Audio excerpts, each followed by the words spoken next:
may even have been you, but talking about your food as well. And so it's not lost when it's just put on the hood. It's just a little bit, we have to pivot a little bit. Just thinking on our toes. I've asked a couple other, chefs that have joined us in the Chronicles.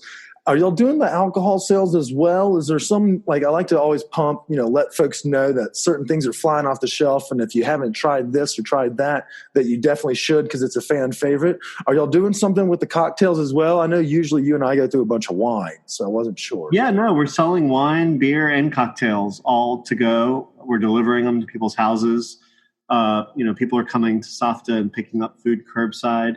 And we can put all that. The state has made amendments so where we can sell alcohol that way, and it's a great move by the state of Colorado to allow us to do that because it really does help. It helps bring in more money to our team. Any gratuity that's left on the orders goes to our team relief fund, and so that's going to be then distributed to all of our team members who are on furlough. And when we can, sell alcohol and get a bigger gratuity on that, then it really does help our team. I love it.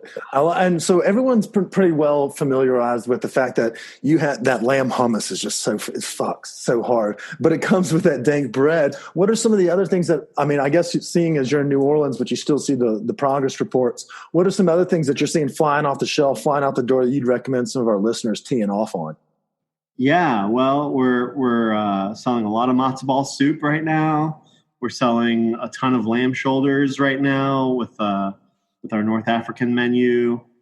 Still a lot of hummus, but people are also ordering Persian rice and all different types of stuff off of our menu. We're selling a lot of food right now, and I do appreciate all those orders that come in. For sure. And we'll keep them coming. As a community, I feel like we've been able to rally, or we've been trying as a community to rally around these local restaurants. No offense to your cheesecake factories and things of that nature, but, we're trying in our best efforts to put our best foot forward and keep everybody afloat.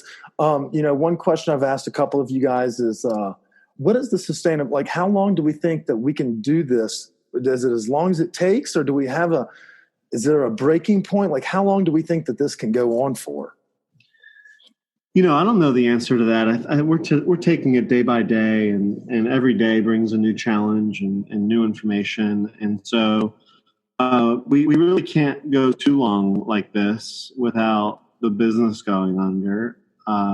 We have to get out of this. So I think it's important that everyone does their personal duty and due diligence and stay home and don't go out, don't spread the virus more, or don't get it from somebody else. And the faster we can get over this curve, the faster we can get back to normal. But this is not a sustainable system. It's not something that can last longer than a couple months before everything's just going to go down the drain. Yeah. Hopefully we get, and like you said, hopefully just, if everyone now understands the wherewithal and the situation is a little bit more severe than, originally thought, to the beachgoers of Florida and things of that nature, that we are in fact, in a fucking tailspin here. And so we do need everybody kind of on board and rowing in the same boat. But it seems like, y'all have put y'all's best foot forward, not only in helping one community, but helping two. I did see on your Instagram, are you still hitting Rouse? Are y'all still doing the Rousey's hummus, or did we cut that out as well just to hold it? We stopped that as well. Did you? When I saw that, I was like, damn, the one on Chapatulas was my go-to. Yeah. Yeah. We were doing everything we could, and we went from, at Saba, we went from 73 employees to 6 employees, then down to 2 employees where we were just doing the hummus at the grocery store. And we were just like, it's enough. We're not helping by doing this. We're not helping our team. They need to be safe. They need a break. Everyone's going through just a shitstorm of emotions right now, and anxiety levels are at all-time high. And people, this is a time to just go and rest and take care of yourself. So we saw that down here, and we saw that our team really needed to do that, and we made the decision to shut it all down. That's righteous. Well, that brings me to my next point. It's a perfect segue and pivot by me. Just go ahead and go shake my hand there. You mentioned, it's a time to decompress a little bit. I know that you and Emily are in the kitchen, doing, above and beyond work. Let's say that you had a little free time, and you mentioned you were listening to music when you were cooking. What are we listening to? Do you have a show that you've been watching on quarantine that maybe? Dude, fucking Tiger King. It's amazing. It's like it's the most stupid shit that I need in my life right now. And I've been pulling like 14-hour shifts in my kitchen, so I've been getting up at 5:30 in the morning, and it's not until 9 o'clock or so that I finally like get out of the kitchen and I'm able to sit on the couch, and I'm just like totally into Tiger King right now. How many episodes have you gotten through? I'm like on 6, like halfway through 6. Yeah. What do you think about Carol? Oh my gosh, I don't know, man. Like, I don't know if she's alive. I don't know if she's dead. I don't know what the hell's going on. She killed her husband. She killed her husband. I don't want to mess up the ending. Don't worry about it. By the time people listen to this, the ending for myself. But I think people are killing everybody on that show. Everyone's killing somebody on that show. Dude, it's like the most white trash. Like, it's so white trash. Perfect. I can't even fathom it. It's so great. It's a godsend that Tiger King is happening right now when we're all at home. And that really, and so for anyone that is, I mean, by the time they're listening to this, it'll probably be, I don't know exactly what day it'll be, but if they haven't watched it already and they're on quarantine and they're not doing what you're doing, they don't have any excuse to get mad that we're talking about something. And I didn't spoil anything for you, but Carol is one of the most peculiar people ever, but Joe Exotic it's so weird that there's 9 people in there and you're like, which one's the weirdest one of them all? I know. It's so weird. Dude, it's so great. All right, so that's one question we've been able to enjoy a good laugh over. And then what's on the playlist that you got for when you're in the kitchen? What are you womping up to? I've been listening to Black Pumas a lot recently. I've been listening to a lot of Lumineers. I've been listening to Adele, David Bowie. What else? The Black Rolling Stones. There you go. It sounds like you've got your own little jazz fest going. Yeah, I'm doing. All bands are canceled. Yeah, I know. Dude, the Black Pumas, I swear, in the last, I'd say 6 months, I've had like 15 people tell me about them. And so I'll tune into them here and there. And then they just slowly become more regular in my queue and my playlist. I'm like, these guys slap. Yeah. I've been listening to a lot of Beck as well. And the new Beck album? New Beck album, yeah. And Michael Kiwanuwa and Leon Bridges. I got some good tunes going all day. Dude, you need to make that a public playlist. Be like, this is Alon's cooking playlist. Throw that bitch on Spotify and let the folks know.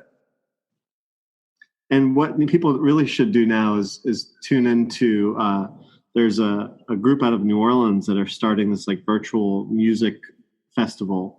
And it's called Sofa King Fest.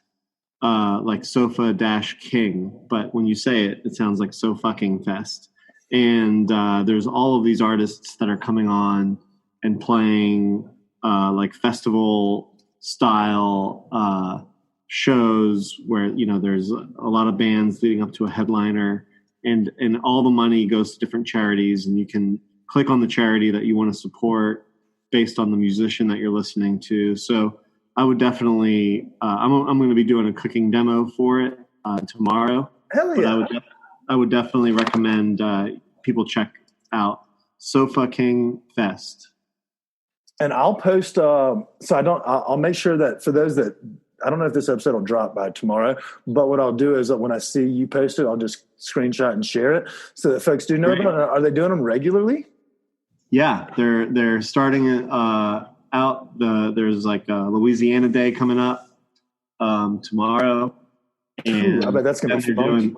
Then they're doing different cities around the country, and they're going to have musicians from that city play, and chefs from that city do cooking demos. So holy shit, that's really gnarly. Yeah, when you finish all the episodes of Tiger King, that's what I would recommend tuning into. What are you going to cook for the masses that are watching and tuning in? Tomorrow morning, I'm making buttermilk biscuits because it's Louisiana Day. So I'm representing with some good Southern biscuits. April Fool's Day is Louisiana Day as well. Louisiana Day on Sofa King Fest. Oh, just on. I was about to be like, that would be the day Louisiana picks to celebrate their day. Okay, so we're gonna do some biscuits. You're gonna do like a sausage gravy or something on top. You're gonna just go with like a marmalade or a jam in the middle. I'm just gonna do a little jam and butter. Okay, all right. You make the jam at home, or do you outsource that? Yeah, I'm gonna make some strawberry jam. We got beautiful Ponchatoula strawberries in season right now. There we go. So, okay, I'll ask you, this question usually pertains to Denver-based restaurants, but because I can live vicariously through you, we've asked folks, some restaurants that they've been eating in their free time to help support the other local businesses around the community. Where are you hitting takeout deliveries from New Orleans? How many times do you eat turkey and the wolf in a week's time? Actually, you know what? I've been buying gift cards to some of my favorite restaurants. I bought one for Margie's Grill, which is one of my favorite places. Oh, nice. But I'm not going out to the restaurants that are doing takeout and delivery. I'm cooking at home for my wife. Man. Yeah, and it's been very cathartic to do that. See, usually I feel like when I'm talking to one of you guys, they're like, I'm so fucking sick of cooking. I just want insert, pizza or fried chicken, something here or there. So I wasn't sure, but I mean, I guess it's like therapy for me. It's like meditation. I mean, between that and then the rockin' playlist you have going, that's not too bad of a gig.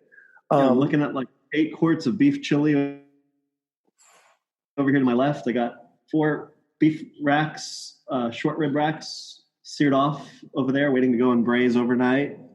I made some congee today, some pork foot congee, stewed rice with fish sauce and soy sauce and scallions and an egg and much, much more. That sounds cathartic, and I'm guessing there's no way you eat all. Are you going to save a little bit for you and Emily, and then obviously give some? We're giving it away to our friends, and also, I'm feeding the medical workers out of our kitchen. So all the food's going to a good place. That's righteous. Okay, well then I won't give you shit. At least if you would have been like, man, I don't even have time to go out to eat or watch Tiger King, then this conversation would have ended like 5 minutes ago. But at least you said that, so that is pretty sharp.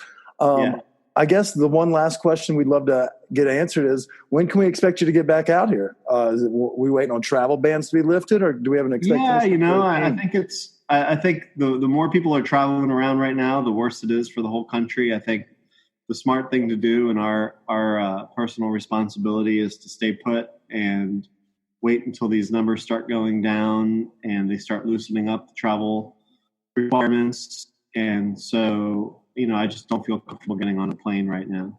Hey, I understand completely. Well, I hope y'all be safe as possible. Thank you for what you're doing. I appreciate you taking the time to hang out and goof off with me for a couple minutes. Before I go, would you remind my listeners where and how the best way for them to order Safta? And then for those that we have a New Orleans constituency as well. What's the best way to buy your gift cards and things for the restaurant down there? Yeah, you could go to our website, eatwithsafta.com. Our full menu for takeout and delivery is there. You could also buy merch, gift cards on that website.